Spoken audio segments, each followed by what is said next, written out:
The autumn rain drummed against the tin roof of Jake Morrison's cabin like restless fingers tapping out a lonely rhythm. At 38, Jake had grown comfortable with solitude, the kind that settles into a man's bones after years of choosing silence over conversation, emptiness over the risk of loss.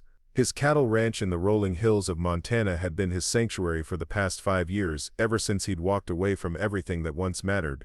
The storm had been building all afternoon, dark clouds gathering over the Bitterroot Valley like a promise of harder times ahead. Jake sat in his weathered leather chair, a cup of black coffee growing cold in his hands as he watched lightning fork across the pewter sky. Before we jump back in, tell us where you're tuning in from, and if this story touches you, make sure you're subscribed because tomorrow I've saved something extra special for you. Thunder rolled through the mountains, shaking the windows of the small cabin he'd built with his own hands after selling the big house in town. The big house with too many rooms and too many memories. His border collie, Scout, lifted her head from where she lay by the stone fireplace, ears twitching at some sound Jake couldn't yet hear over the storm. The dog had been his only companion since moving to the ranch, a loyal shadow who never asked questions about the past or demanded explanations for the walls Jake had built around his heart. "What is it, girl?" Jake murmured, setting down his coffee and moving to the window. Through the rain-streaked glass he could see nothing but the familiar outlines of his barn and the fence posts marking his property line. The gravel road leading to his cabin was empty, as it had been every day for months, just the way he preferred it.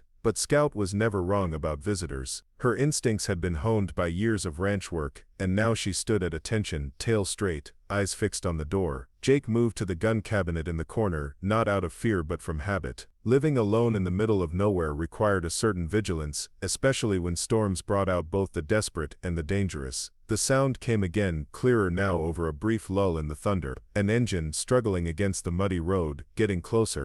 Jake checked his rifle and moved back to the window, pulling aside the heavy curtain his late wife Emma had sewn during their first year of marriage. The memory hit him like it always did, sharp and unexpected, before he pushed it back into the locked corner of his mind where such things belonged. Headlights appeared through the rain, wavering and uncertain, as a vehicle navigated the treacherous path to his cabin. Jake frowned. Nobody came out here by accident. The road to his place was marked private property and dead-end for good reason. Whoever was driving either had business with him or was lost enough to ignore warning signs. The vehicle came into view, an old pickup truck that had seen better decades, its red paint faded to rust brown and one headlight dimmer than the other. It lurched through the potholes Jake never bothered to fill, engine coughing like a sick animal. Steam rose from the hood, and even through the rain, Jake could see the driver hunched over the steering wheel, fighting to keep the truck moving. The pickup shuddered to a stop about 20 yards from the cabin, close enough for Jake to see it was barely holding together. The engine gave one final rattling gasp before falling silent.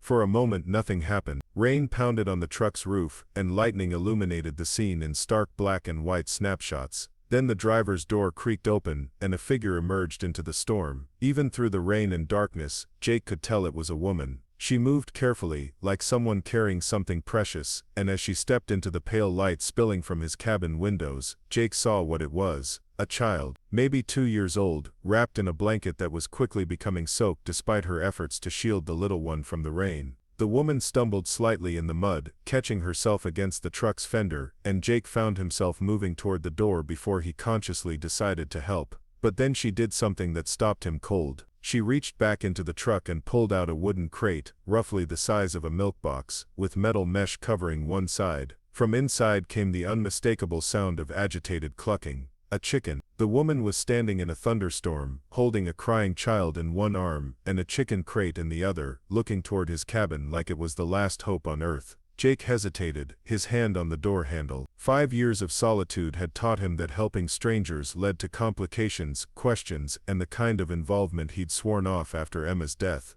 But the child's cries carried over the storm, high and frightened, and the woman swayed on her feet like she was barely staying upright. Scout whined softly, pressing against Jake's leg. Even the dog could sense the desperation in the tableau outside. The woman took another step toward the cabin, her foot sliding in the mud, and Jake made his decision. He opened the door and stepped onto the covered porch, rain immediately soaking his flannel shirt. "Mame had called over the storm. You need help." The woman looked up, and even in the dim light, Jake could see the exhaustion etched in every line of her face. She was young, maybe late 20s, with dark hair plastered to her skull and clothes that had seen better days. but it was her eyes that caught him, wide with a mixture of hope and terror that reminded him of wild animals caught in headlights. She didn't answer his question, just stood there swaying with the child in the chicken crate, as if she couldn't quite believe someone had actually spoken to her. The little boy in her arms continued to cry, a sound that cut through Jake's carefully constructed defenses like a blade through butter. "Come on," Jake said, raising his voice over another rumble of thunder. "Get out of that rain before you both catch pneumonia." Still she hesitated, and Jake realized she was afraid of him. The knowledge sat heavy in his stomach. When had he become the kind of man women feared? When had 5 years of isolation turned him into someone who inspired terror instead of trust? He took a step back, hands visible and non-threatening. "I'm not going to hurt you," he said, gentling his voice the way he did with spooked cattle. "Just want to get you and the little one somewhere dry and warm." The woman's grip tightened on both the child and the crate, but she took a tentative step forward, then another. The chicken inside the crate squawked indignantly at being jostled through the storm, adding its voice to the child's wails and the thunder overhead. "Easy now," Jake murmured, not sure if he was talking to the woman, the child or the chicken. "Nobody's going to hurt anybody here." Lightning flashed again, illuminating the woman's face in stark detail. Jake saw bruises there, fading yellow-green marks around her left eye and along her jawline. The kind of bruises that came from a man's fist. His jaw tightened, but he kept his voice calm and steady. "You're safe here," he said, and meant it. The woman reached the porch steps, and Jake could see she was shivering violently, whether from cold or fear or exhaustion, he couldn't tell. Probably all three. The child had quieted slightly, perhaps sensing they were closer to shelter, but his little fist still clutched at his mother's soaked jacket. "Can you make it up the steps?" Jake asked, ready to help but not wanting to frighten her further by moving too quickly. She nodded once, a sharp jerk of her head, and climbed the 3 wooden steps to his porch. Up close, Jake could see just how young she was, and how scared. Her clothes were clean but cheap, the kind of outfit someone might wear for traveling light and fast. Running close, the chicken in the crate gave another irritated squawk, and despite the seriousness of the situation, Jake almost smiled. In 38 years of living, he'd seen a lot of strange things, but a woman showing up at his door in a thunderstorm, with a baby and a chicken, was definitely a first. "Come inside," he said, opening the door wider. "Get warm." The woman stepped into his cabin, and Jake followed, closing the door against the storm. Inside, the sudden quiet was almost overwhelming after the noise of wind and rain and thunder. Scout approached cautiously, tail wagging low, sensing distress but not threat. In the warm light of the cabin, Jake got his first good look at his unexpected visitors. The woman was small, maybe 5'4", with delicate features that would have been pretty if not for the exhaustion and fear etched into them. Her dark hair hung in wet strings around her face, and her clothes, while clean, showed signs of hard travel. The child she carried was a little boy, maybe 18 months old, with chubby cheeks and dark curls that stuck up in all directions. He'd stopped crying but was still sniffling, one small thumb stuck firmly in his mouth as he surveyed this new environment with wide, curious eyes. And the chicken crate sat on Jake's kitchen table, where the woman had set it down, its occupant muttering irritably about the indignity of its situation. "You're soaked through," Jake observed, grabbing a clean towel from the linen closet. "Both of you." The woman accepted the towel gratefully, wrapping it around the child first, before attempting to dry her own hair. She still hadn't spoken, and Jake wondered if she was mute, or just too frightened to trust her voice. "I'm Jake," he said, keeping his tone conversational and non-threatening. "Jake Morrison, this is my place." The woman nodded but didn't offer her own name. She was looking around the cabin with the quick, assessing glances of someone who'd learned to catalog exits and potential weapons without seeming to. The knowledge that she'd needed to develop such skills made Jake's chest tight with anger, not at her but at whoever had taught her such caution. "You hungry?" he asked. "Got some stew on the stove, made too much for just me anyway." At the mention of food, the woman's stomach gave an audible growl, and color flooded her cheeks. The little boy perked up at the word food, looking around hopefully. "Mama," the child said clearly, tugging at the woman's wet jacket. "Hungry, Mama?" So the woman could hear, and the child could talk. Jake felt some of his worry ease. Whatever had brought them to his door, at least they weren't dealing with disabilities that would complicate helping them. The woman, apparently embarrassed by her body's betrayal, nodded once.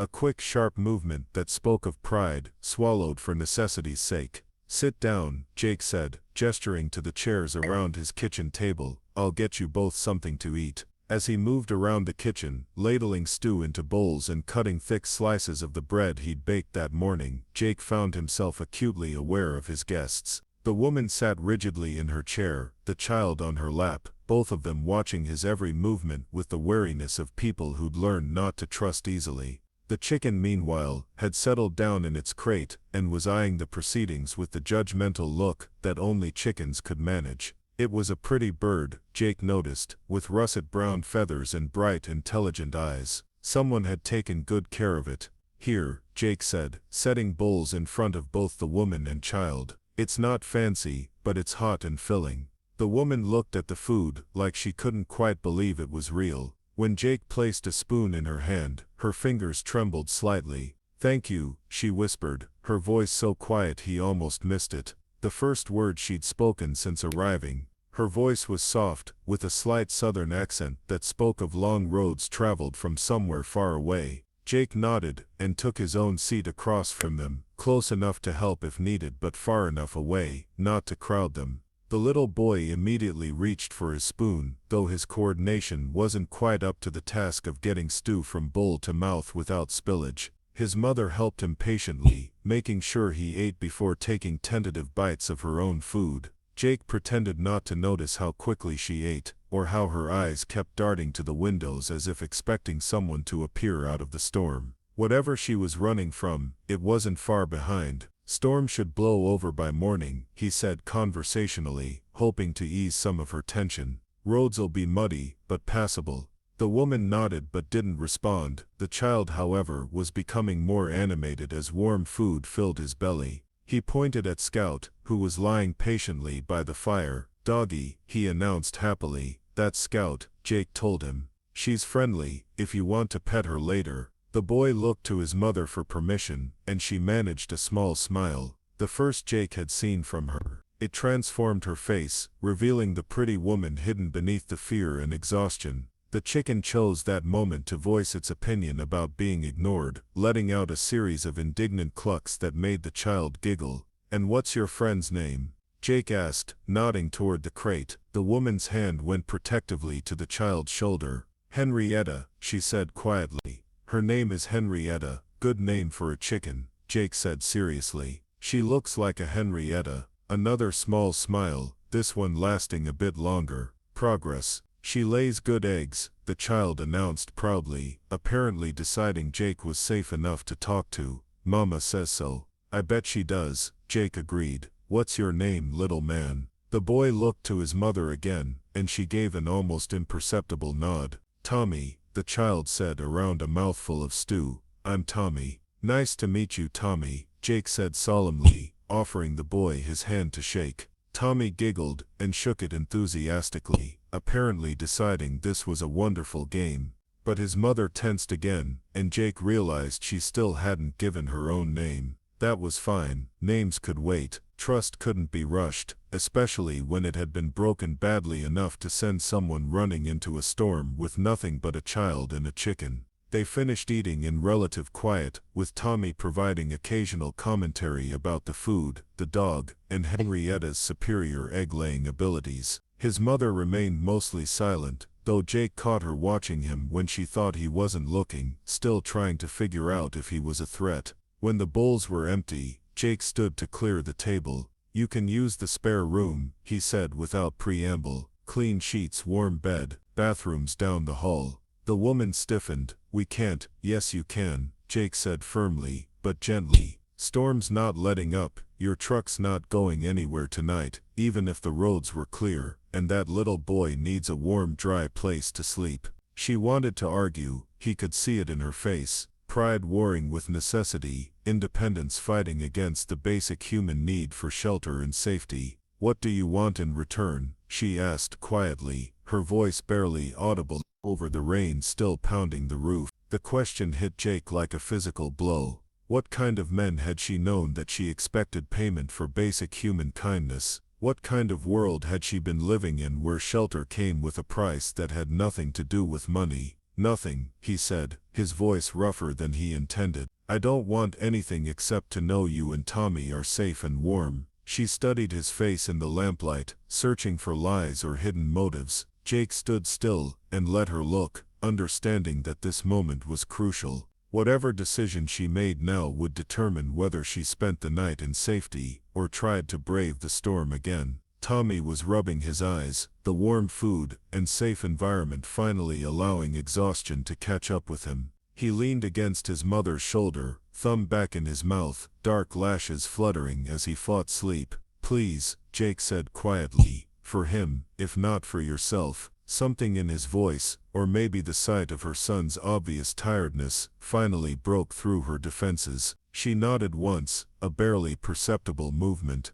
Thank you, she whispered. Jake showed them to the spare room, a small but comfortable space, with a double bed covered in one of Emma's quilts. He'd avoided this room for years, unable to face the reminders of the life he'd planned to build in this cabin. But tonight, seeing Tommy's eyes light up at the sight of the colorful quilt and his mother's shoulders finally relax slightly, Jake was glad he'd kept it ready. There are extra blankets in the closet if you get cold, he said, setting fresh towels on the dresser. And don't worry about Henrietta, I'll set her crate by the fire where it's warm but not too hot. The woman he really needed to learn her name nodded gratefully. She's not used to being away from us, she said, but she should be all right. She'll be fine, Jake assured her. I've had chickens before, know how to keep them comfortable. As he turned to leave, giving them privacy to settle in, the woman spoke again. Sarah, she said softly. My name is Sarah. Jake froze in the doorway. Of all the names in the world, it had to be Sarah. Emma's middle name. The name he'd planned to give their daughter, if they'd ever had children, the name that appeared in half his buried dreams, and all his deepest regrets. Sarah, he repeated, testing the sound of it. It hurt, but not as much as he'd expected. That's a good name. She was watching him carefully, perhaps sensing some deeper reaction to her name. Is that a problem? No, Jake said, and found he meant it. No problem at all. Good night, Sarah. Good night, Tommy. Night, Jake, Tommy called happily, already burrowing under the quilt like a small animal finding its den. Jake closed the door gently and stood in the hallway for a moment, listening to the soft sounds of a mother settling her child for sleep. Sounds he'd never heard in this cabin before, sounds he'd once dreamed of hearing every night. He shook his head and moved back to the main room, where Henrietta was eyeing her new surroundings with regal disapproval. Jake moved her crate closer to the fireplace, where the warmth would keep her comfortable without being overwhelming. Just for tonight, Your Majesty, he told the chicken, who clucked once in what sounded like grudging acceptance. Jake sat back down in his chair, but found he couldn't concentrate on anything. His mind kept circling back to the woman and child in his spare room, Sarah and Tommy. Running from something bad enough to make a thunderstorm seem like the safer option. The bruises on her face told part of the story, but Jake suspected there was much more he didn't know. The way she'd watched the windows, cataloged the exits, expected payment for shelter, those were the behaviors of someone who'd been hunted, hurt, and betrayed by people who should have protected her. And yet she'd trusted him enough to stay. A stranger in the middle of nowhere, with no one around to hear her scream if things went wrong. Either she was desperately naive, or desperately out of options. Given the bruises and the fear in her eyes, Jake suspected it was the latter. Scout padded over and rested her head on his knee, sensing his troubled thoughts. Jake scratched behind her ears absently, his mind churning through possibilities and problems. Tomorrow, when the storm cleared, Sarah would probably want to leave, keep running from whatever or whoever had put those bruises on her face. Jake found himself hoping she'd stay longer, at least until she and Tommy had rested and recovered some strength. But he wouldn't push. He'd learned long ago that you couldn't save people who weren't ready to be saved. The fire crackled in the hearth, and rain continued to drum against the windows. But for the first time in 5 years, Jake Morrison's cabin didn't feel empty. There were other heartbeats in the house, other souls seeking shelter from the storm. It was a feeling he'd almost forgotten, and one he wasn't sure he was ready to lose again. Thunder rolled across the valley, shaking the windows, and reminding everyone within that nature's fury wasn't finished yet. But inside the small cabin, 3 humans and 1 chicken had found temporary refuge from the chaos of the world outside. Jake just hoped it would be enough to see them through whatever came next. The night deepened around them, and slowly, gradually, the sounds from the spare room quieted as exhaustion finally claimed his unexpected guests. Jake remained in his chair, keeping watch over his small domain, and found himself thinking that maybe, just maybe, some storms brought more than just destruction in their wake.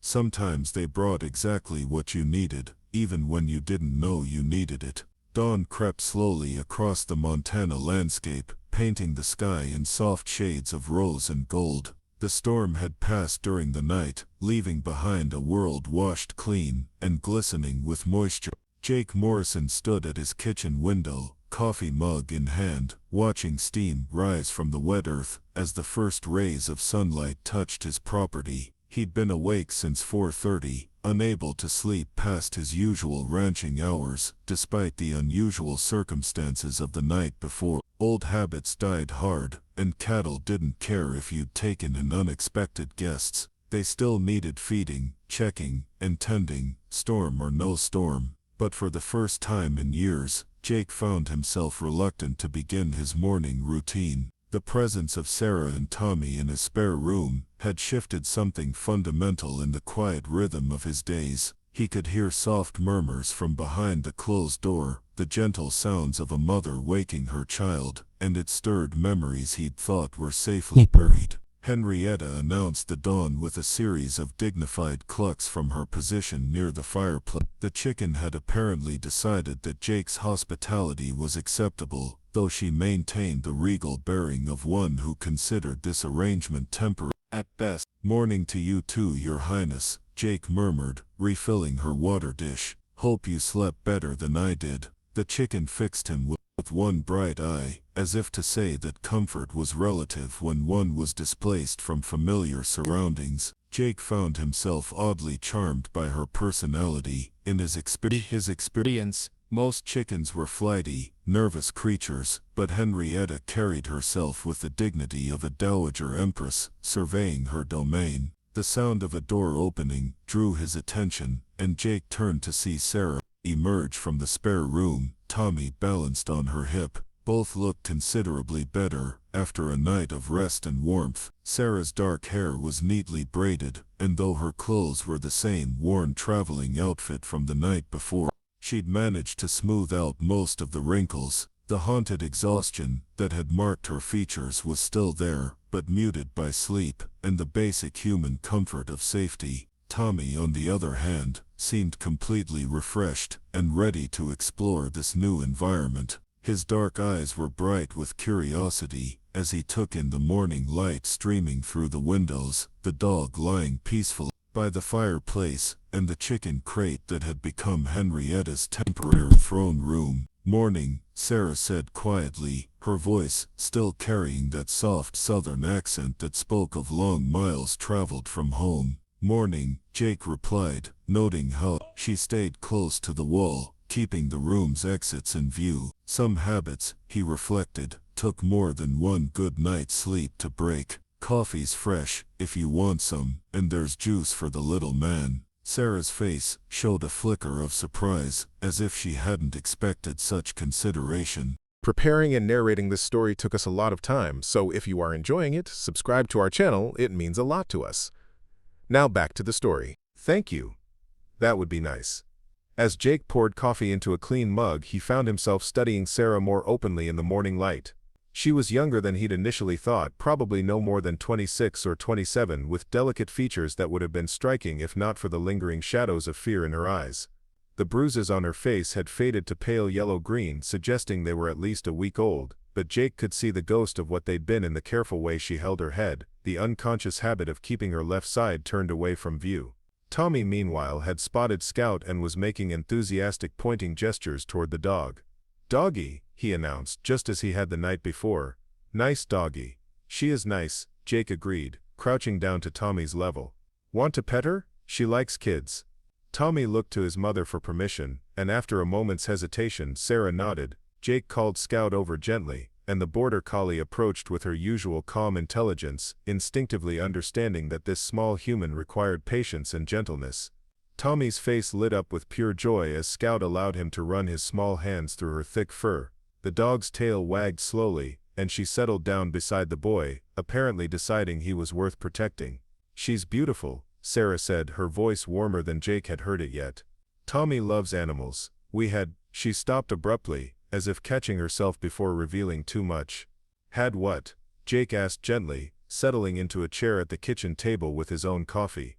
Sarah's fingers tightened around her mug. "A dog.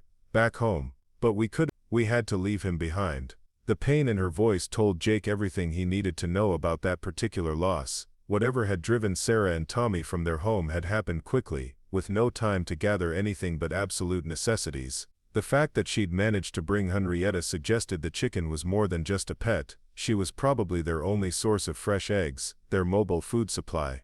"I'm sorry," Jake said simply. "That must have been hard." Sarah nodded, blinking back tears. His name was Buster. He was old, 14, and he wouldn't have survived the trip anyway.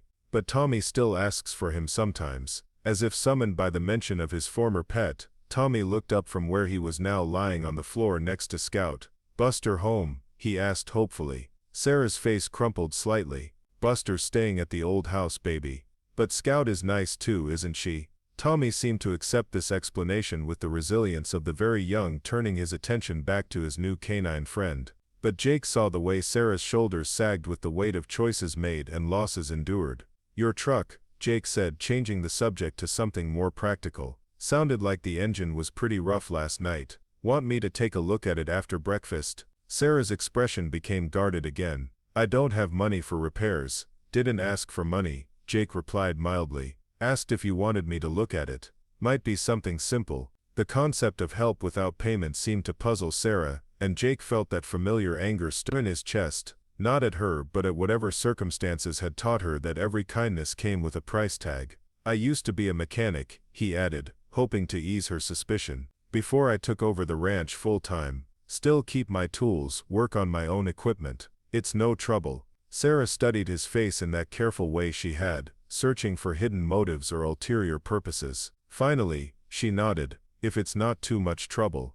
But if it needs parts or major work, we'll have to move on. I can't afford to get stuck here." The words stung more than Jake expected. The idea of Sarah and Tommy leaving, continuing whatever desperate journey had brought them to his door, sat heavy in his stomach. But he kept his expression neutral, understanding that pushing too hard too fast would only spook her further. "We'll see what we're dealing with first," he said. "One problem at a time." Henrietta chose that moment to voice her opinion about being ignored during breakfast preparations, letting out a series of imperious clucks that made Tommy giggle. "Henrietta's hungry too," the boy announced, apparently considering himself the chicken's official interpreter. "What does she usually eat?" Jake asked Sarah. "Chicken feed, mostly. I have some in the truck, but she likes kitchen scraps too if you have any. Bread crusts, vegetable peels, that sort of thing." Jake nodded, already mentally cataloging what he could spare from his own pantry. "I'll get some feed from town later.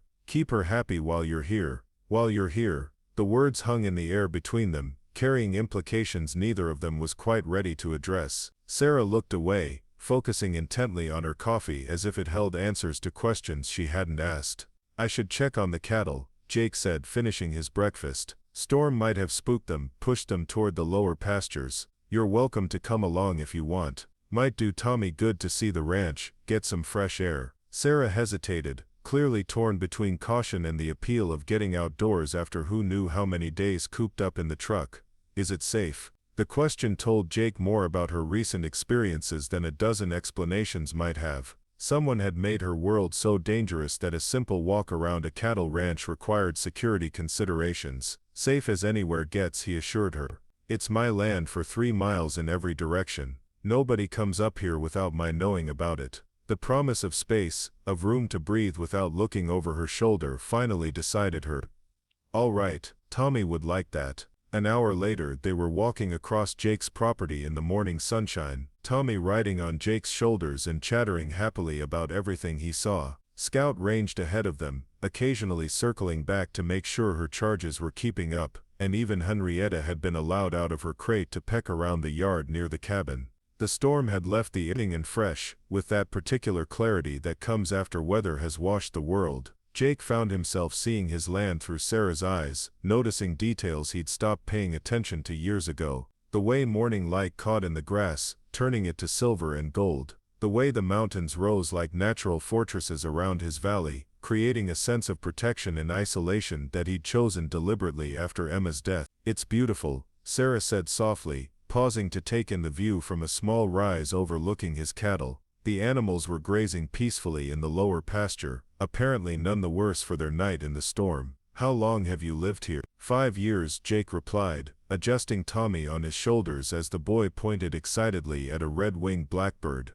"Built the cabin myself after I bought the land." "You built it yourself?" Sarah sounded impressed despite herself. "Had help with the heavy lifting," Jake admitted. "But yeah, most of it was me. Took about 8 months, working evenings and weekends while I was still." He stopped, catching himself before mentioning his former life, his former job, the world he'd walked away from. "While you were still what?" Sarah asked, her curiosity apparently overcoming her caution. Jake considered how much to tell her. In his experience, people reacted strangely when they learned about his background in law enforcement. Some became nervous, as if he might arrest them for jaywalking. Others wanted to tell him their theories about every unsolved crime they'd ever heard of. A few became overly familiar, assuming shared experience created instant brotherhood. But Sarah was different. Sarah was running from something, carrying secrets of her own, and maybe that created a different kind of understanding. "I was a sheriff's deputy," he said finally,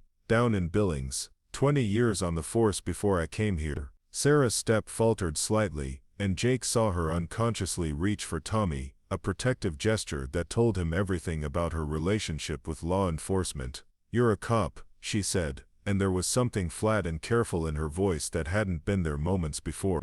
"Was a cop," Jake corrected gently. "Haven't worn a badge in 5 years. Don't plan to again." They walked in silence for several minutes, the easy companionship of moments before replaced by tension thick enough to cut. Tommy, oblivious to the adult undercurrents, continued his running commentary on the wildlife and scenery, but Sarah had withdrawn into that careful watchfulness Jake was beginning to recognize as her default state. "Why did you quit?" she asked finally. Jake considered several possible answers, from the simple to the complete truth. In the end, he chose something in between. "Lost someone," he said. "Someone important. Made me realize I didn't want to spend whatever time I had left dealing with the worst parts of human nature." Sarah's expression softened slightly, understanding flickering in her eyes. "I'm sorry, long time ago now," Jake said, though they both knew some losses never really became old news. They'd reached the fence line that marked the boundary of Jake's nearest neighbor, an older rancher named Bill Henderson, who ran cattle on the adjacent spread. Jake could see Bill's truck moving along the dirt road that connected their properties, probably checking his own animals after the storm. "Who's that?" Sarah asked, tension creeping back into her voice as she spotted the approaching vehicle. "Bill Henderson," Jake replied. "Neighbor. Good man. He'll probably stop to chat, make sure we're all right after the storm." Sarah's face went pale. "I can't. People can't see us. Can't know we're here." The panic in her voice was real and immediate. Jake felt Tommy tense on his shoulders, the boy picking up on his mother's distress even if he didn't understand it. "It's all right," Jake said calmly, already thinking through options. "Bill's not the curious type, but if you're worried, we can head back to the cabin. He won't think anything of it." But it was too late. Bill's truck had already turned up the path toward them, dust rising behind the wheels as he navigated the still muddy track. Sarah looked around desperately, as if gauging whether she could run, hide, disappear somehow into the landscape. "Sarah," Jake said firmly, stopping and turning to face her. "Look at me." Her eyes met his, wide with fear and the beginning of full-blown panic. "You're safe," he said. "Bill's been my neighbor for 5 years. He's never asked me about my business, and he won't ask about yours. But if you run now, that'll make him curious in a way that just being here won't." Sarah's breathing was shallow and fast, but she nodded, forcing herself to stillness through what was clearly tremendous effort. "Just stay calm," Jake continued. you're a friend, visiting with your son. That's all, nothing more complicated than that. Bill's truck pulled up beside them, and the older rancher rolled down his window with a friend. He was probably 65, weathered by decades of outdoor work, with kind eyes, and the easy manner of someone comfortable in his own skin. "Morning, Jake," Bill called. "Figured I'd better check on you after that storm last night. Lost power for about 3 hours, and I saw your lights were out too." "Morning, Bill," Jake replied easily. "We're fine, just showing my guests around the place." Bill's eyes took in Sarah and Tommy with polite interest, but no particular curiosity. In ranch country, people understood that everyone had their own business, and the smart ones didn't pry into matters that didn't concern them. "Ma'am," Bill said, touching the brim of his hat in Sarah's direction. "Hope you folks weren't too uncomfortable during the blow." Sarah managed a small smile and a nod, not trusting her voice but meeting Bill's eyes briefly in acknowledgement of his greeting. "This is Tommy," Jake said, reaching up to ruffle the boy's hair. "He's been helping me check on the cattle this morning." Tommy, delighted to be included in the conversation, waved enthusiastically at Bill. "I petted the doggy," he announced proudly. Bill chuckled. "Scout's a good dog for kids. My grandkids love her when they visit." He turned back to Jake. "You need anything from town? Martha's making a supply run this afternoon." "Actually, that would be helpful," Jake said. "Could use some chicken feed if she's going by the farm store." Bill's eyebrows rose slightly at the mention of chickens, but he didn't comment. "I'll let her know." "Anything else?" Jake glanced at Sarah, who shook her head almost imperceptibly. "Just the feed for now. Thanks, Bill." "No problem." Bill put his truck back in gear. "You folks take care. And ma'am," he added, looking directly at Sarah, "if you need anything while you're staying with Jake, don't hesitate to ask. We look out for each other up here." The kindness in his voice nearly broke Sarah's composure. She managed another nod, and a whispered, "Thank you," before Bill drove away, leaving them standing in the cell. Sarah stood frozen for several long moments after the truck disappeared from view, her hands shaking as the adrenaline of perceived danger slowly ebbed. "He seemed nice," she said finally, her voice unsteady. "He is nice," Jake confirmed. "And more importantly, he's trustworthy. If you decided to stay for a while, Bill and Martha Henderson would be good people to have as neighbors." The suggestion hung in the air between them as they walked back toward the cabin. Jake hadn't meant to be so direct about the possibility of Sarah staying, but something about the morning, about seeing her and Tommy in his space, on his land, had made the idea feel less like charity, and more like possibility. Sarah didn't respond to the suggestion, but Jake noticed she didn't reject it outright either. Instead, she seemed to be weighing options and considerations he could only guess at. Back at the cabin, Jake went to work on Sarah's truck while she and Tommy played with Scout in the yard. Henrietta had claimed a sunny spot near the porch steps and was holding court like a feathered queen surveying her temporary domain. The truck's problems were more extensive than Jake had hoped, but less catastrophic than they could have been. The radiator had a slow leak, the oil needed changing, and the battery terminals were corroded enough to affect performance. All fixable, but it would take parts and time. "How bad is it?" Sarah asked, approaching with Tommy balanced on her hip. The boy had grass stains on his knees, and a flower tucked behind one ear, clear evidence of a successful morning of outdoor. "Needs some work," Jake said honestly, wiping his hands on a shop rag. "Nothing that can't be fixed, but it'll take a few days to get parts. Radiator needs patching, and you need a new battery." Sarah's face fell. "How much will that cost?" Jake named a figure that represented the actual cost of parts without labor, though he didn't mention that detail. It was more than Sarah had expected. He could see it in the way her shoulders sagged. "I don't have that much," she said quietly. "Not right now." "Well," Jake said carefully, "there's no rush. Truck's not going anywhere until it's fixed anyway. And like I said, winter's coming on. Mountain passes get tricky once the snow starts." Sarah looked toward the mountains that surrounded Jake's valley, their peaks already showing hints of early snow despite the fact that it was only September. The geography that made Jake's ranch feel safe and isolated would also make travel dangerous once winter weather set in. "I can't impose on you indefinitely," she said. "Who said anything about imposing?" Jake replied. I've got more space than I know what to do with, and Tommy here seems to be good luck for my chickens. As if to prove his point, Henrietta let out a contented cluck from her sunny spot.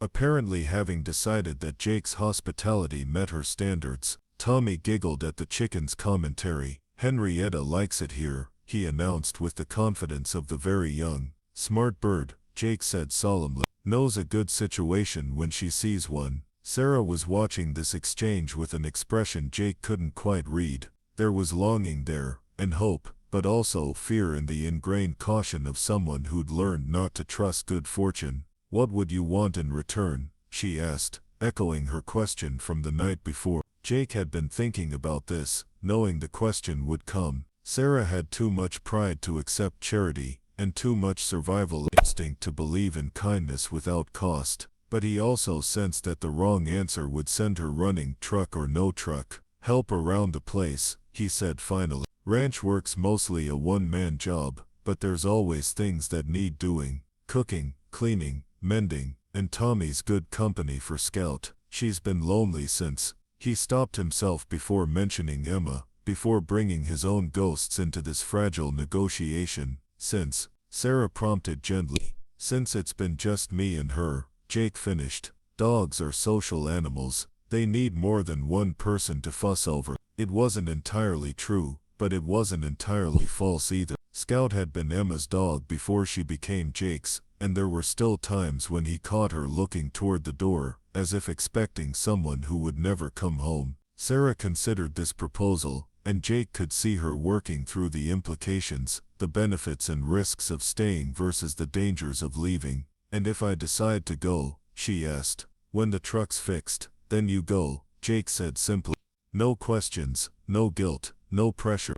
Your choice. The honesty in his voice seemed to surprise her. Sarah studied his face for a long moment, searching for deception or hidden agendas. Mama, Tommy said, tugging at her jacket. Can we stay? I like the doggy, and Henrietta likes it here. Out of the mouths of babes, Jake thought. Sometimes children saw solutions that adults made too complex. Sarah looked down at her son, then back at Jake, then toward the mountains that would soon be impassable. Finally she nodded. All right, she said quietly. Until the truck's fixed and spring comes, if you're sure. I'm sure, Jake said, and meant it. That afternoon, while Tommy napped and Sarah organized their few possessions in the spare room, Jake drove into town to pick up truck parts and supplies.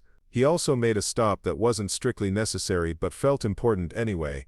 At the sheriff's office, he found his old friend and former colleague, Deputy Marcus Webb, catching up on paperwork. Jake Morrison, Marcus said with genuine pleasure, standing to shake hands. Haven't seen you in months. What brings you to town? Truck parts, Jake replied. And maybe a favor. Marcus gestured to a chair and Jake sat down, trying to figure out how to phrase his request without betraying Sarah's confidences. I've got some folks staying with me for a while, he said carefully. A woman and her little boy. They've had some trouble, the kind that might follow them. Marcus's expression became serious. He'd known Jake long enough to understand that his former colleague didn't ask for help lightly. What kind of trouble? The domestic kind, Jake said. Bad husband, dangerous situation. She's running, trying to keep herself and her kids safe. Marcus nodded. In 20 years of law enforcement, they'd both seen too many cases where running was the only option, where the system failed to protect the vulnerable. What do you need? Just if anyone comes around asking questions about a woman and child, I'd appreciate a heads up. I'm not asking you to lie or break any laws, just let me know if someone's looking. Marcus leaned back in his chair, studying Jake's face. This woman, she mean something to you? The question caught Jake off guard. Did Sarah mean something to him? She was a stranger who'd appeared at his door less than 24 hours ago, but already the thought of her and Tommy leaving left an empty ache in his chest. She's someone who needs help, Jake said finally. And I'm someone who can provide it. Marcus smiled slightly. That's not really an answer, but I'll take it. You've got my word, Jake. If anyone comes sniffing around, you'll be the first to know. On the drive back to the ranch, Jake reflected on the conversation and what it meant. By asking Marcus for help, he'd committed himself more fully to Sarah and Tommy's welfare than he'd initially intended. He was no longer just providing temporary shelter, he was actively protecting them. The realization should have worried him. Jake had spent 5 years avoiding exactly this kind of emotional investment, this level of caring about other people's welfare. But instead of anxiety, he felt something that might have been relief. As if some part of himself that had been holding its breath for years had finally started breathing again. Back at the ranch, he found Sarah sitting on the porch steps, watching Tommy chase Scout around the yard while Henrietta provided dignified commentary from her perch on the porch railing. The late afternoon light turned Sarah's hair to dark gold, and there was a peace in her expression that Jake hadn't seen before. "How was town?" she asked, as he unloaded supplies from his truck. "Productive," Jake replied. "Got your parts ordered, should be here by the end of the week." Sarah nodded, then hesitated before speaking again. "The people here, they seem nice. Different from," she stopped, catching herself. "Different from where you came from." Jake guessed. "Different from what I'm used to," Sarah said carefully. "People who don't ask too many questions, who just accept that everyone has their own business." "It's a good way to live," Jake said. "Mind your own affairs, help your neighbors when they need it, and don't judge people for choices you don't understand." Sarah smiled, and Jake realized it was becoming easier for her, these small expressions of happiness. "Tommy loves it here. He's never had this much space to run around, never had a dog to play with." "What about you?" Jake asked. "How do you like it?" Sarah was quiet for so long that Jake thought she wasn't going to answer. Then she looked at him directly, her blue eyes serious and searching. "I like it," she said simply. "More than I expected to. More than I probably should." There was something in her voice, some note of warning or regret, that made Jake's chest tighten. But before he could ask what she meant, Tommy came running up to them, Scout at his heels, both of them breathless and happy. Jake, Tommy called excitedly. "Scout showed me where the rabbits live. Can we see them again tomorrow?" "We'll see, buddy," Jake said, scooping the boy up into his arms. "Rabbits are pretty shy, they don't like too much attention." "Like Mama," Tommy said with the devastating honesty of childhood. Sarah's face went bright red, and Jake found himself struggling not to smile. Out of the mouths of babes indeed. "Come on, troublemaker," Sarah said, taking Tommy from Jake's arms. "Let's get you cleaned up for dinner." As they headed inside, Jake found himself thinking that maybe, just maybe, he was getting used to this. The sounds of other people in his house, the responsibility of caring for more than just himself and his animals, the complicated pleasure of being needed by someone other than his cattle and his dog. It had only been one day, but already Jake Morrison's carefully constructed solitude was beginning to feel less like protection, and more like loneliness. And for the first time in 5 years, that didn't scare him as much as it probably should have. Evening was settling over the Montana Valley, and inside the small cabin, 3 people and 2 animals were beginning to feel less like strangers, and more like something that might eventually become a family. But Sarah's warning echoed in Jake's mind as he watched her help Tommy wash his hands for dinner. She liked it here more than she should. As if caring about this place, about him, was dangerous somehow. Jake had a feeling he was going to find out exactly what kind of danger Sarah was running from, and probably sooner than any of them would like. 3 weeks had passed since the storm brought Sarah and Tommy to Jake's ranch, and the rhythm of daily life had settled into something that felt almost natural. The aspen trees on the mountain sides had turned brilliant gold, and the air carried the crisp promise of winter. Jake found himself rising each morning with a sense of purpose he hadn't felt in years, knowing that breakfast would be shared, that small voices would fill the silence, that his day would be punctuated by the sounds of family life. Sarah had thrown herself into ranch work with a determination that both impressed and worried Jake. She seemed driven to prove her worth, to justify her presence through constant productivity. She cooked meals that were better than anything Jake had tasted since Emma's death, mended clothes and household items he'd forgotten were broken, and had even started a small vegetable garden behind the cabin, planting late-season crops that might survive until the first hard frost. Tommy had adapted to ranch life with the resilience of childhood, treating each day as a new adventure. But he followed Jake around the property, like a small shadow, chattering endlessly about the cattle, the horses, and especially about Scout, who had appointed herself as the boy's personal guardian. Henrietta had established herself as the undisputed queen of the barnyard, ruling over Jake's other chickens with regal authority, and producing eggs with impressive regularity. But despite the surface calm, Jake could sense an underlying tension in Sarah that seemed to grow stronger rather than weaker as the days passed. She startled at unexpected sounds, watched the road with anxious eyes whenever she thought no one was looking, and sometimes Jake caught her staring off toward the mountains with an expression that looked almost like grief. This morning was no different. Jake stood at the kitchen window, watching Sarah hang laundry on the line she'd strung between two pine trees. Her movements were efficient but restless, and she paused frequently to scan the horizon, as if expecting trouble to materialize from the peaceful landscape. Tommy was playing nearby with a set of wooden blocks Jake had carved for him, building elaborate towers that Scout would occasionally knock down with her tail, much to the boy's delight. The scene should have been perfectly domestic, utterly peaceful. Instead, Jake felt a growing sense of unease that he couldn't quite identify. "Mama worried," Tommy announced suddenly, looking up from his blocks with the uncanny perception that children sometimes displayed. Jake crouched down beside the boy.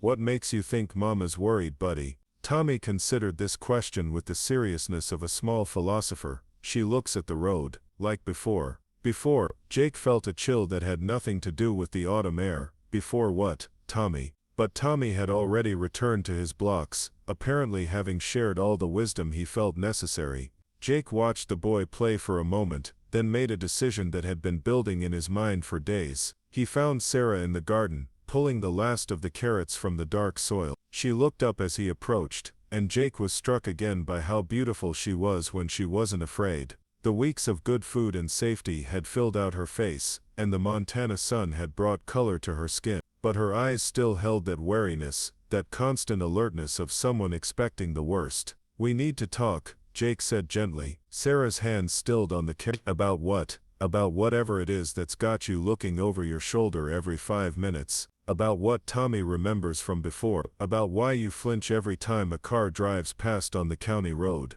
Sarah sat back on her heels, brushing dirt from her hands. For a moment, Jake thought she might deflect, change the subject, retreat behind the polite walls she'd built to keep her secrets safe. Instead, she surprised him. "His name is David," she said quietly. "David Kellerman, Tommy's father." "My husband," she paused, then corrected herself. "My ex-husband, as of 6 months ago." Jake felt something cold settle in his stomach. "Tell me." Sarah looked toward the cabin where Tommy was still playing, making sure he was out of earshot. When she spoke again, her voice was carefully controlled, as if emotion might shatter her ability to get the words out. "He's a police officer, detective actually. Has been for 12 years. Well respected, well connected. Everyone thinks he's a hero." She laughed, but there was no humor in the sound. "I thought he was a hero too, when I met him. Thought I was the luckiest woman in the world." Jake waited, knowing that pushing would only make her retreat.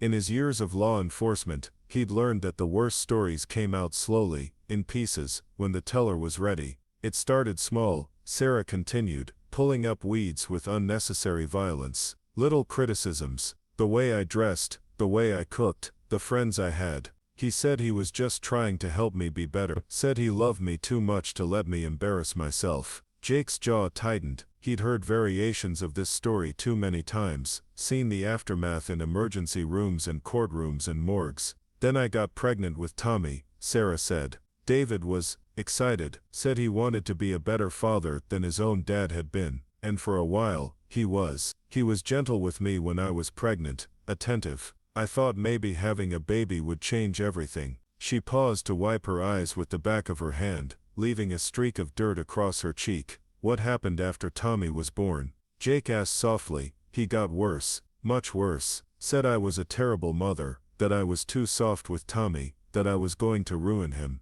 He started disciplining me, for Tommy's sake, he said, so I'd learn to be the kind of mother his son deserved." The clinical way she described the abuse made Jake's hands clench into fists. Sarah noticed and misinterpreted his reaction.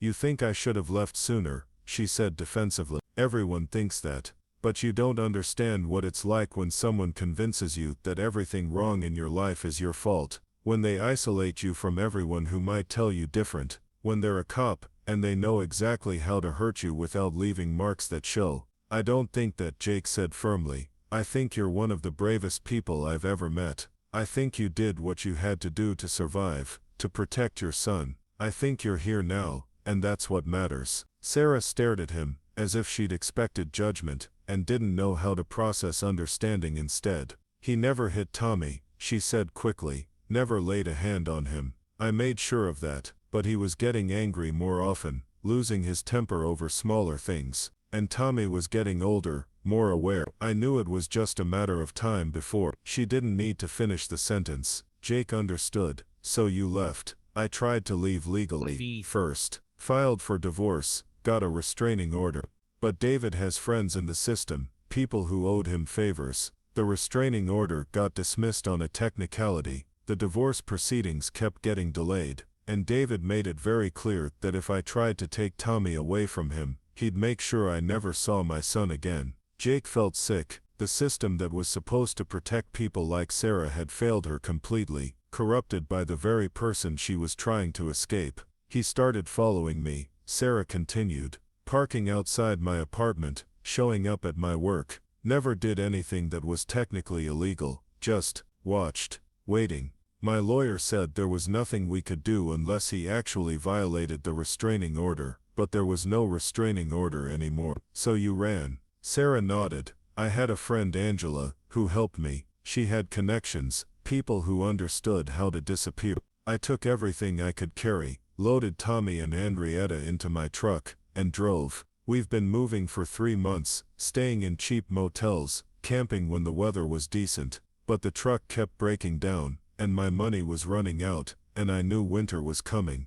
And then you found me, and then that storm hit, and I saw your lights, and I didn't have any choice left. Sarah looked at him directly. I never meant to involve you in this, Jake. I never meant to put you in danger. What kind of danger? Jake asked, though he suspected he already knew. David won't give up. He can't. In his mind, Tommy and I belong to him, and no one takes what belongs to David Kellerman. He's probably been tracking us this whole time, following the trail of broken down trucks and cheap motels, and when he finds us, she shuddered. He won't find you here, Jake said with quiet conviction. Sarah shook her head. You don't know him. You don't know what he's capable of. He's smart, Jake. Smarter than most criminals he's chased, and he knows how law enforcement works from the inside. He knows how to make people disappear, how to make it look like an accident. The matter-of-fact way she said it chilled Jake more than any dramatic declaration could have. This wasn't paranoia or hysteria. This was a woman who knew exactly what kind of monster she was dealing with.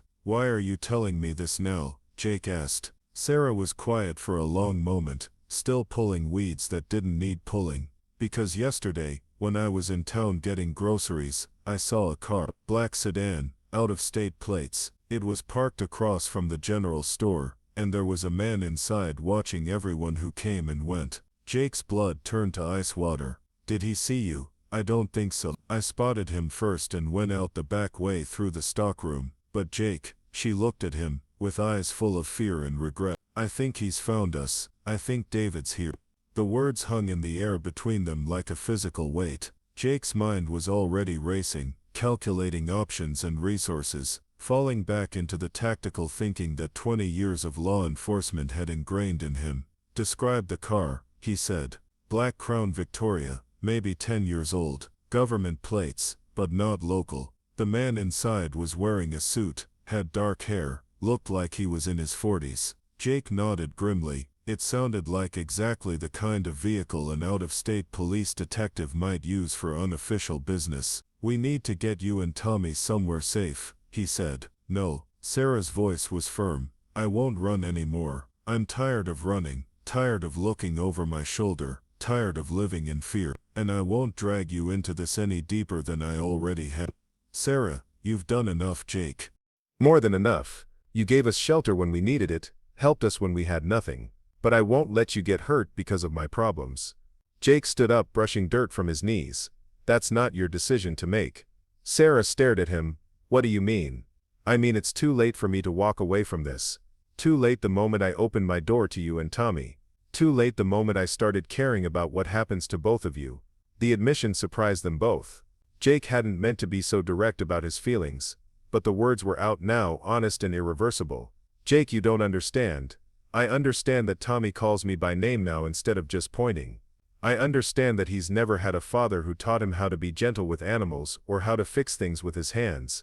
I understand that you haven't had a full night's sleep since you got here because you're too afraid to let your guard down completely. Sarah's eyes filled with tears she was fighting not to shed. I also understand, Jake continued, that in 3 weeks you've brought more life and warmth to this place than it's seen in 5 years. That Scout follows Tommy around like he's her own puppy. That Henrietta has never laid eggs as consistently as she has since she decided my ranch was worth ruling over. He paused, then said the thing he'd been thinking but hadn't dared to voice. I understand that I'm in love with you. Both of you. And I'll be damned if I'm going to let some bastard with a badge take that away from me. Sarah's composure finally cracked. She buried her face in her hands and sobbed, all the fear and exhaustion and desperate hope of the past months pouring out at once. Jake knelt beside her and pulled her into his arms, holding her while she cried out 3 months of terror and loneliness. He'll kill you, she whispered against his shoulder. If he can't have us, he'll make sure no one else can either. That's how his mind works. Then we make sure he can't, Jake said simply. Sarah pulled back to look at him. How? He's a cop, Jake. He has resources, connections, training. What do we have? Jake smiled grimly. We have something he doesn't. What's that?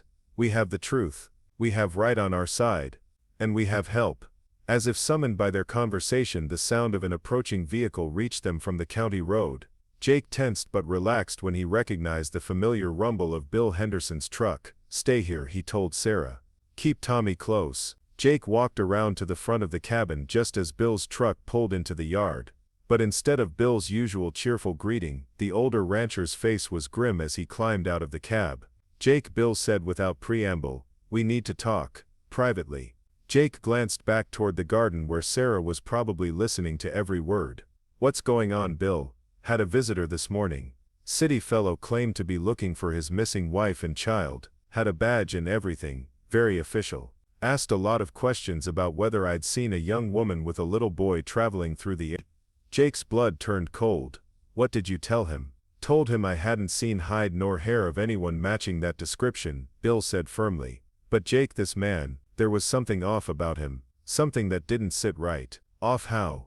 Well, for one thing, if a man's really looking for his missing family, he usually shows you pictures, asks you to call if you see them. This fellow didn't want me to call if I spotted them. Said he'd handle it personally, keep checking back himself. Jake nodded grimly. That sounded exactly like David Kellerman's approach. Maintain control, trust no one else, handle everything personally. There's more, Bill continued. After he left, I called my nephew Danny down at the sheriff's office, asked him to run the plate number on that black sedan. And cars registered to a David Kellerman detective with the Tulsa Police Department. But here's the interesting part.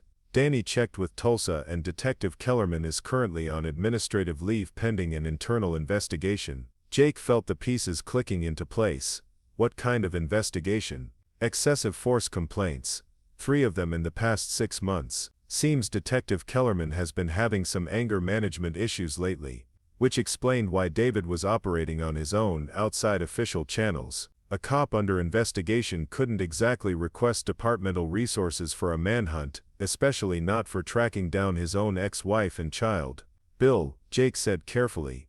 The woman and boy this detective is looking for, they're here, they're staying with me. Bill nodded as if he'd already suspected as much. Figured they might be, and I'm guessing there's a good reason they're hiding from him. The best reason there is.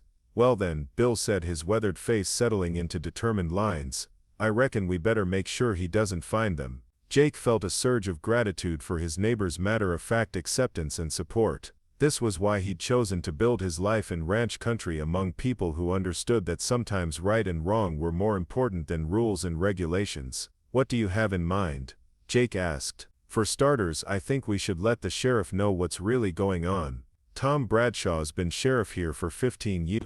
And he doesn't take kindly to out-of-state cops who think they can come into his county and intimidate his residents. Jake considered this. Sheriff Bradshaw was a good man, honest and competent, but he was also careful about jurisdictional issues and interagency cooperation. Convincing him to take action against a fellow police officer wouldn't be easy. We'll need evidence, Jake said. Something more than just our word against his. Way I see it, Bill replied. We've got a detective who's under investigation for excessive force operating outside his jurisdiction without official authorization and lying to local residents about his intentions. That's enough to get Sheriff Bradshaw's attention." From behind the cabin came the sound of Tommy's laughter as he played with Scout. The normal innocent sound seemed to emphasize exactly what was at stake. "There's something else," Jake said. "Sarah thinks David might have found them. She saw someone watching the general store yesterday." Bill's expression darkened. "Then we don't have much time. If this Kellerman character is as dangerous as you think, we need to get ahead of this before someone gets hurt." Jake nodded, his mind already working through the logistics. "Can you stay with Sarah and Tommy while I go talk to Sheriff Bradshaw? I don't want to leave them alone, not now." "Course I can. Martha's got her quilting circle this afternoon anyway. I'll tell her I'm helping you with some ranch work." As Bill headed toward the back of the cabin to introduce himself properly to Sarah and Tommy, Jake went inside to collect his thoughts and prepare for what might be the most important conversation of his life. In the spare room he found the small notebook Sarah had been using to record Tommy's growth and development, along with her own thoughts about their journey. With her permission, this could provide Sheriff Bradshaw with a detailed account of David's behavior and the reasons for their flight. But as Jake thumbed through the pages he realized that Sarah had documented far more than he'd expected. Dates, times and descriptions of incidents going back months, photographs of bruises and injuries, copies of police reports that had been filed and mysteriously lost, medical records from emergency room visits. Sarah had been building a case, collecting evidence, preparing for exactly this kind of confrontation. She wasn't just a victim running in fear, she was a survivor fighting back with intelligence and determination. The realization filled Jake with a fierce pride and an even fiercer determination to make sure her fight wasn't in vain. When he returned to the yard, he found Bill sitting on the porch steps with Tommy on his lap, both of them watching Henrietta strut around the yard like she owned the place. Sarah stood nearby, still tense but no longer alone in her fear. "Sarah," Jake said, "I need to ask you something. That notebook you've been keeping, would you be willing to share it with Sheriff Bradshaw? It could make the difference between him taking this seriously and him treating it as a domestic dispute." Sarah's face went pale, but after a moment she nodded. "If you think it will help, I think it will make David's true nature impossible to ignore." As Jake prepared to leave for town, Sarah caught his arm. "Be careful," she said softly. "David is smart and he's desperate. That makes him more dangerous than you might think." Jake covered her hand with his own. "I'll be careful, and I'll be back soon. Bill will take good care of you and Tommy." As he drove toward town, Jake found himself thinking about the strange turns life could take. 3 weeks ago he'd been a man content with solitude, convinced that he'd had his chance at love and family and lost it forever. Now he was driving into what could be the fight of his life, not for himself but for a woman and child who had become more precious to him than his own safety. David Kellerman might be smart, might be dangerous, might have the advantages of training and desperation, but he'd made one crucial mistake. He'd come after Jake Morrison's family, and Jake Morrison was done running from fights that mattered. Sheriff Tom Bradshaw studied the notebook with the careful attention of a man who'd seen too many cases go wrong because someone didn't take the time to read the details. Jake sat across from his desk, waiting as the older lawman absorbed 3 months of documented abuse, threats and systematic intimidation. "This is thorough work," Bradshaw said finally, closing the notebook. "Your Sarah's got a good head on her shoulders. Most victims don't think to document everything this carefully." "She's not most victims," Jake replied. Bradshaw nodded, reaching for his phone. "Detective Kellerman made a mistake coming into my county without proper notification. Let me make some calls, see what Tulsa PD has to say about their boy's unauthorized vacation." While Bradshaw worked his phone, Jake's cell buzzed with a text from Bill. "Company's here, black sedan, staying put." Jake's blood turned to ice. David had found them. Sheriff Jake interrupted, showing him the text. "We're out of time." Bradshaw grabbed his hat and radio. "Deputy meet me at the Morrison Ranch, Code 2. We've got a potential domestic violence situation with an armed suspect." The drive back to the ranch felt like the longest 20 minutes of Jake's life. When they crested the hill overlooking his property, Jake could see the black Crown Victoria parked at an angle that blocked the driveway, a calculated move designed to prevent escape. "There," Bradshaw pointed. "That's him by your porch." David Kellerman looked exactly like what he was, a predator in an expensive suit. He stood with the casual confidence of someone accustomed to being obeyed, his hand resting near his concealed weapon. Bill Henderson sat on the porch steps, apparently calm but positioned protectively between David and the cabin door. "Where's Sarah?" Jake asked as they approached. "Inside with the boy, if Henderson's doing his job right," Bradshaw replied. "Let me handle this, Jake. I know you want to charge in there, but we do this by the book." They parked behind David's sedan, effectively trapping him. Bradshaw approached with the measured pace of authority, his badge visible but his hand ready. "Detective Kellerman," Bradshaw called. "Sheriff Tom Bradshaw, Gallatin County. I need to speak with you." David turned, his face shifting from annoyance to calculated charm. "Sheriff, I'm conducting official police business, looking for my missing wife and child. Official business requires notification to local authorities," Bradshaw replied smoothly, "especially when that business involves harassment of county residents." David's smile never wavered, but Jake caught the flash of anger in his eyes. "I'm not sure what you mean, Sheriff. I'm simply trying to locate my family." "Your ex-family," Jake said, unable to stay silent. "The one you drove away with your fists." David's attention shifted to Jake, and the mask of civility slipped slightly. "You must be the rancher who's been harboring my wife. Interfering with a police investigation is a serious crime. So is stalking," Bradshaw interjected. "So is operating outside your jurisdiction without authorization. So is being on administrative leave for excessive force while conducting unauthorized manhunts." David's composure cracked further. "You don't know what you're dealing with here, Sheriff. That woman is unstable, dangerous. She kidnapped my son." "Funny thing about kidnapping charges," Bradshaw said conversationally. "They require evidence, court orders, official documentation. What you've got is a bitter ex-husband who can't accept that his victim got away." The cabin door opened, and Sarah stepped onto the porch. She looked terrified but determined, Tommy clinging to her leg. Behind them, Jake could see Scout positioning herself protectively. "Hello, David," Sarah said quietly.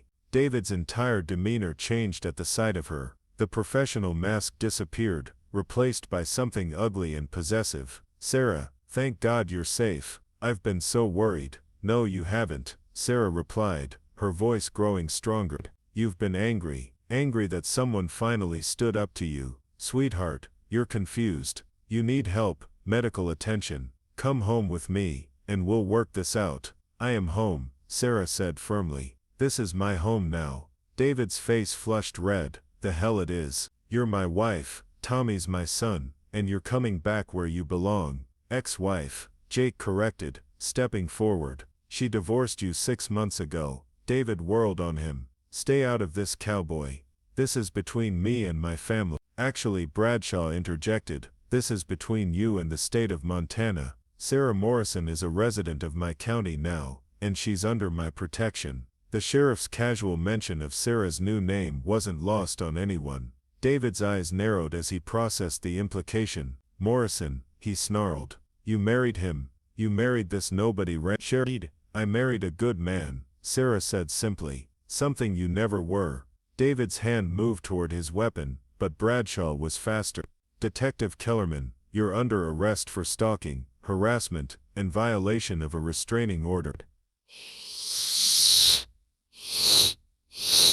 "You can't arrest me," David protested. "I'm a police officer. You're a man who terrorized his family and followed them across 3 states. Being a cop doesn't put you above the law." As Bradshaw cuffed David, the defeated detective looked up at Sarah with pure hatred. "This isn't over. I'll be back." "No," Jake said quietly, "you won't, because if you ever come near my wife and son again, if you ever threaten my family again, I'll be ready for you. And unlike you, I won't hide behind a badge when I protect what's mine." David was loaded into Bradshaw's patrol car, still making threats and promises of revenge, but his words carried no weight now, just the impotent rage of a bully finally held accountable. As the patrol car disappeared down the road, Sarah collapsed against Jake's chest, finally allowing herself to believe it was truly over. "Is it really finished?" she whispered. "It's finished," Jake assured her, holding her tight. "He'll go to prison.